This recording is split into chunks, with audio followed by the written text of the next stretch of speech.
বিশ্বকাপ বাছাই ব্রাজিল ও উরুগুয়ের বিপক্ষে ম্যাচের জন্য প্রাথমিক দল ঘোষণা করেছেন আর্জেন্টিনা। ৩৩ সদস্যের দলে প্রথমবারের মতো ডাক পেয়েছেন অনূর্ধ্ব-20 দক্ষিণ আমেরিকান চ্যাম্পিয়নশিপে আর্জেন্টিনার হয়ে আলো ছড়ানো ক্লাদিও এচেভেরি।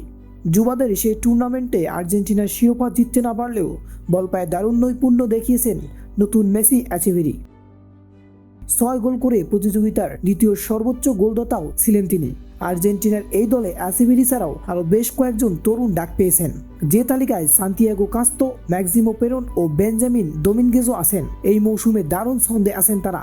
আর্জেন্টিনার দলে তারুণ্যের ভিড়ে জায়গা হারিয়েছেন মার্কোন অ্যাকুনিয়া ও রদ্রিগেজ।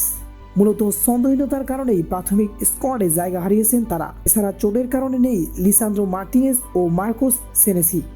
বিশ্বকাপ বাছাই 22 মার্চ বাংলাদেশ সময় ভোর 5:30 উরুগুয়ের বিপক্ষে প্রথম ম্যাচ খেলবেন আর্জেন্টিনা।